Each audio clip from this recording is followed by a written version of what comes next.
Welcome to Kickstarter Radio 102.4, and today we're looking at the retail game Descent, Legends of the Dark. Lipstickpaddy's gonna be rounding up all the news we've got in May, so Lipstickpaddy, please take it away.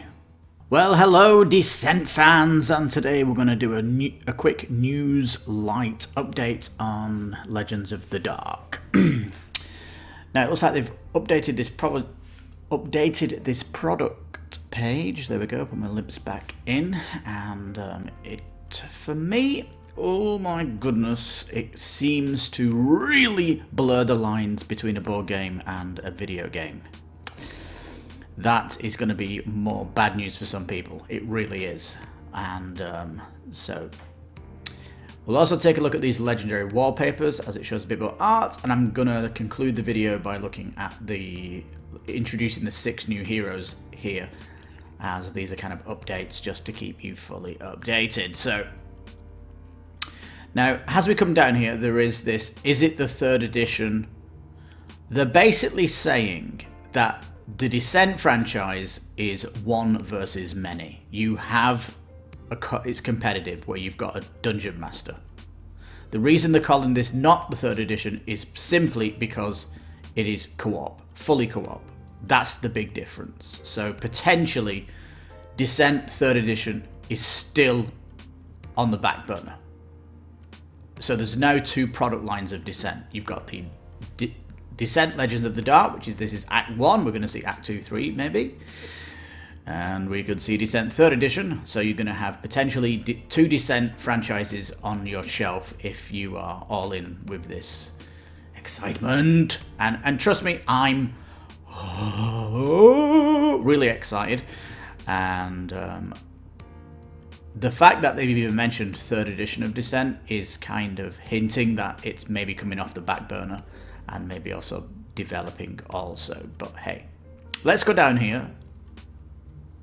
The more I see the art, the more I'm getting into it. I'll say that much. No. It really wants to talk about what the app is doing now as we come down here, and we'll see more of what that means. I don't know why they've got these low-res pictures of the minis here. They have printed them out. I don't know why they don't have proper ones here. The cell shading's not doing it any justice, and on the live stream on my last video, they certainly look better than they are now here anyway. Now, what it talks about here is the sleeves, that you can actually hold 2 weapons with your character, and if you want to switch weapon, you just turn your card over. This is the kind of cool thing that they're going to have going. So potentially you could have a bow, someone comes close to you, so you want to turn this around and get your dagger out, and you would be using it that way. So it's kind of a nice thing that they're doing. Now it says beyond this, your hero will earn experience and tracked in the app, and you're going to use that to pick out new skills for your hero. So there's going to be, you will be able to pick them similar to Madara. So this is nice. So you're going to have like skill decks. Now, it says, as you move through any quest, you'll need to keep a careful eye on your skills, ensuring you have the right quest available to you at any time. What the heck does that mean? So you're potentially going to have some skills that are needed for a quest? That's kind of mysterious. And these cards, it says, appear on opposite sides of the same card, so you'll have to choose which one to use at any time. So a bit like switching a weapon, you can also have these 2 skills in. Potentially you can only use one of these skills, and you've got to flip it over when you're readying for a battle or something like that. Now, it says that there's an unparalleled ability to customize your hero, and this is all going to be done in the app, and this is where it kind of really pushes itself into a video game. And it's going to feel a little bit weird if there's 2 or more at the table, I'll tell you that much. Oh, yes. Now, the things you can do then. You can maneuver. Maneuvering is basically moving around or climbing somewhere or going up stairs or stuff like that. Fight. Explore is basically interact. So you're checking a body on the floor, you're checking a chest or something like this. Ready is the prepare phase, and unique is something special, which you could be, I don't know what that could be. It could be building up an ultimate to use in the attack. I don't know. It says one of your actions must always be a maneuver, but you get 2 more actions freely. So you could potentially move, fight the enemy, and then do a unique. That could be roll back or something like that, whatever that could be. I don't know. It explains like the sheet a little bit here, and it talks about like the 3D terrain, which is like you could be investigating a corpse, open a chest, climb up a tree to get a better view. This is going to be actually quite cool, and it says there's lots more options, and there'll be certain abilities on your skills, weapons, hero sheet that you can activate. So there's kind of a lot of things that can be going on and to track, and it says that the ready action lets you flip one of your cards to its opposite side, which will give you potentially new abilities. Clear your fatigue of your character, which is they're doing is flipping it over, so they've got the fatigue back up, and so yeah, it's like preparing up, isn't it? Now, when you're going to attack, though, it goes obviously on the app like so, and you're going to be punching through what your dice rolls are. And this stuff is like, I think it's like animated in the app, but it's going to have sound effects, so this is kind of cool. But if you look at like the text in the top left here, it's kind of too small to be on a phone. This is going to have to be on an app where everybody sees it. And Mansions of Madness is on Steam, so if I'm playing Mansions of Madness, I generally bring a like computer and link it up to a television, so there's like a main screen for everybody to see. And if you like doing a puzzle, you can go over to the computer to do it. So here you're going to have to do the same setup, I think. You're going to have a large TV with a computer linked up to it like this, because you'll see as we go down, there's going to be times where one person is on the app doing stuff. No.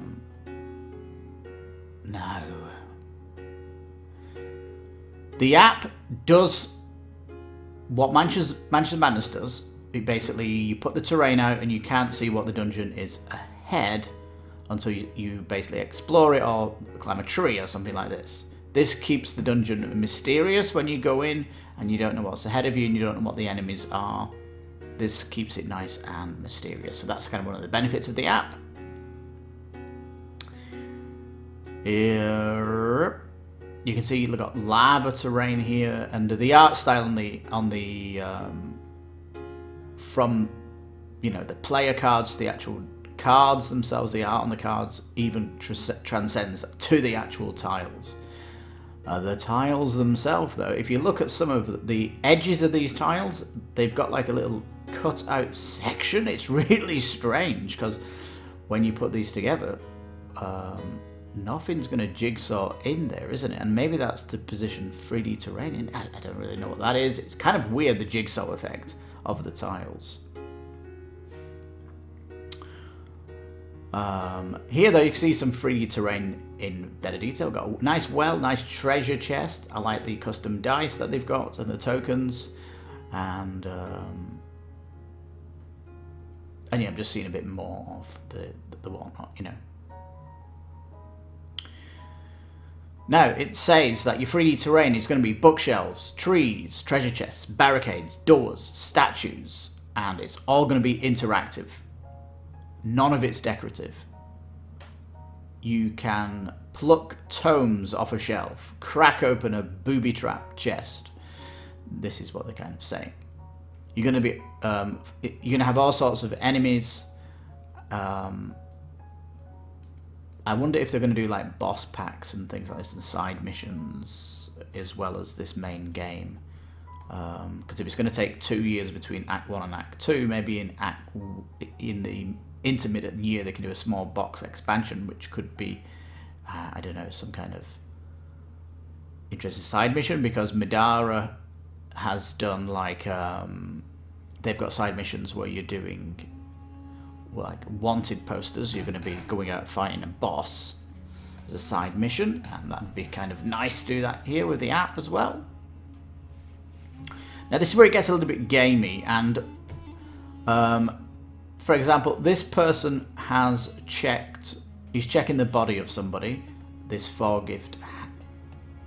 It says foregift haft. It says the enemy drops a small amount of loot, and the app is picking up this loot here. That you got some metal, some leather, and some fortunas off this character on the floor, and you can see the app is logging this on your sheet. So the actual fact that you can grab stuff and that is really coming from this app integration, isn't it, really? But it is so video gamey at the same time. It really is.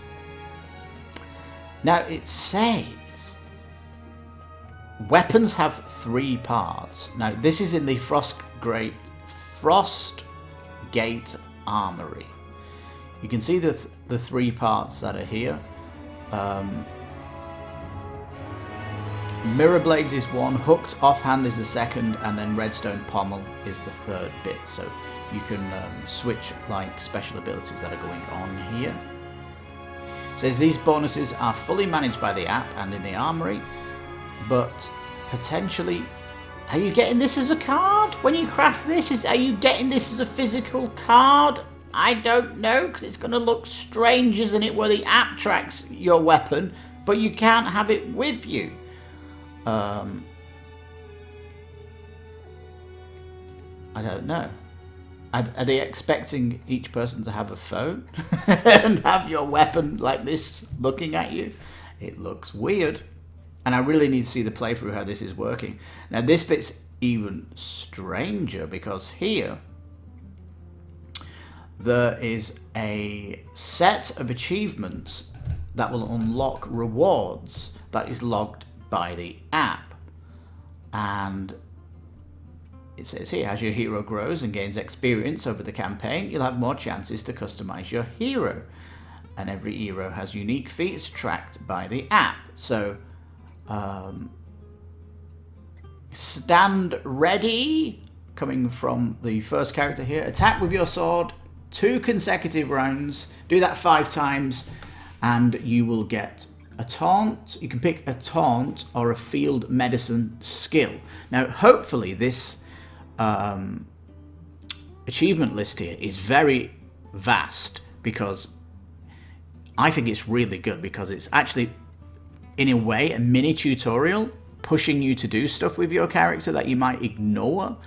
And yeah, I'm all for this. This is kind of cool. But this kind of stuff of crafting is when you're going to have to go over to the computer and start doing stuff, and everybody's watching what you're doing on the screen. And, you know, if you've got many options, I don't know how long you're going to be spending at the computer, and everyone's just watching it. And if you're 4-player, you're all going up to the Frostgate Armory, so you're going to have some downtime between missions. And all we're seeing here, though, is the crafting. We've not seen the shopping, because the app's also going to be like in between each dungeon. You're going to be going into the city, and there's going to be shops and stuff. So the app's going to be doing that as well. So as you can see here, there's going to be times where you're getting up from the table, going over to the computer, and it's going to be you doing stuff and other people just talking about what's happening, or something like this. You're going to be crafting weapons, but are you going to get a card of this? This is a question. And yeah, so I don't know. If you're crafting these mirror blades, are you getting this card? Because if you're not, how the hell are you going to track the fact that this stuff is doing? Well, for example, if I'm using the mirror blades and I don't know what ability is it, well, the app will tell me that when I attack, I'm going to slow the enemy. And it will also say that I get a +1 damage if the enemy is an Ulthag. Like, that's going to be told on this attack screen here. We'll actually see you've got buffs that you can use against this character. So this is quite nice. I also like this enemy here. You don't know what its weaknesses are, and as you go through the campaign, there may be stuff that you can research these and actually find out what they are. So there is like a lot of depth here. Now, I love dungeon crawls on the PC, big RPGs, and I can tell you straight up that it is not a video game, what I'm looking at here. It's kind of a board game that is leading into its own app that is very video game light, I would say that much. If you made this into a video game with what you've got on the table, I don't think it would be a very good video game. Because when you do RPG video games, it's vast what you can do. It really is. And there's not enough here for that. But as a board game, what the app's bringing is really special. It's kind of really going beyond what a board game can do without actually feeling like a video game. It's just using a bit of the power of the computer to help you. And I'm definitely for that. I think it sounds great, but I'm sure, let me know in the comments if blurring too much of this video gameness is like too much for you. It's just simply too much. Well, remember, there's the playthrough yet to look excited for and all that stuff. But as I said at the beginning, I'm going to look at the other two pages. So let's go to the wallpaper art. Okay, well, the box art of the demon here, fantastic, like that one. This one of the enemies, that's also cool as well. You've got the big guy on the, I don't know, is it castle wall that's been busted in? Nice. This one at the campfire, a little bit, it's got a bit more comic in that one. I'm not a fan of that one. Descent there, showing some weapons off. I don't think that's much to shout about. Now there's this one, the hammer, but it gives you an idea of weapons that are going to be in the game. One of the heroes is this Bryn. Chance. I do love like the embers that are going on with these characters, like this red embers coming from fire. It makes the cards look really nice as a background. And I can't remember all the names. I'm not very good with names. I'm more better with faces. But he actually looks better in this picture somehow. I don't know why, but the way this wallpaper is, it looks really cool. And I don't know the card art. If it had this like nice blue background with these red embers on, the card art would be so much better. Oh. But I do like these wallpapers because of this. What they've done here is really nice. Alright. It's looking good though. I'm looking really excited for it. Now let's go to the other one, which is talking to the artists. Now here they're looking at the 6 heroes. So Bryn here is the sword and shield lady. It says equipped with a warden's blade and a weighted war hammer. So you can just see that on the back of her here. And a warhammer sounds like it's two-handed, so she's going to have to put her shield away. She's going to use that. I don't know. We've got the dragon hybrid here with a large staff. He looks very cool. The group healer it describes here, though, so you're definitely going to want a healer as part of your rolled characters team. We've got our range characters here, the elf huntsman. Definitely going to need a range. So you're definitely going to need a tank. You're going to need a priest healer. You're going to need a range, and you're going to want a mage. So there's like your 4. However, do you want to switch the sword and shield out for the dwarf? That might be interesting. And you've got a rogue here. The rogue is like DPS melee, isn't it? So, I don't know. Can you not play with 6 characters for the fun of it? If you've got to pick 4, that you're rolling with 4, I don't know. Unless you can like upgrade your characters where they can do self-healing. Yeah, it's going to be a tough choice between the four, isn't it? Get to see a little bit here of the concept art, and yeah, you know, it is what it is, and it's coming out in August, so I'm really looking forward to it. And just a quick reminder, there is going to be a playmat, so you might have to pre-order that because it's going to go out. It's not even available on the shop yet. The you know, the playmat's not even in the shop yet, so hopefully we will get that coming soon. But there you go, there's your news light update, and I think the next big thing we're waiting for is the Twitch stream when they do an actual playthrough and we get to see the app integration of how it works, and then we'll get to see like the downtime and how much of the app they're using. But it is going to be roll dice, go to the app,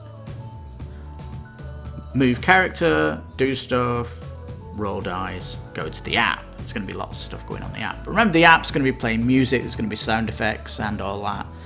And we still don't know if the characters are going to be voiced. That's another thing we don't know yet, so we need to kind of find that out as well.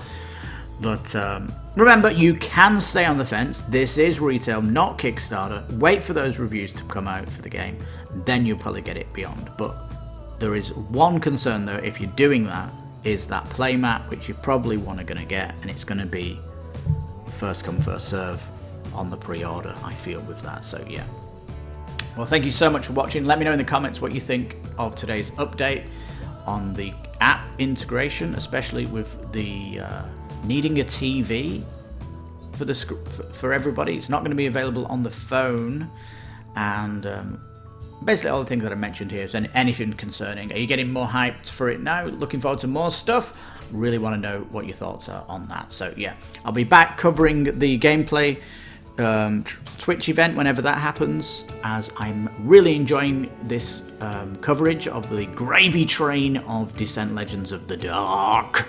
Really loving it. So please give the video a thumbs up to get the YouTube algorithm promoting the video. And yeah, thank you so much for watching. I've been your host, Lipstickpaddy. You take care, stay safe, and bye-bye for now.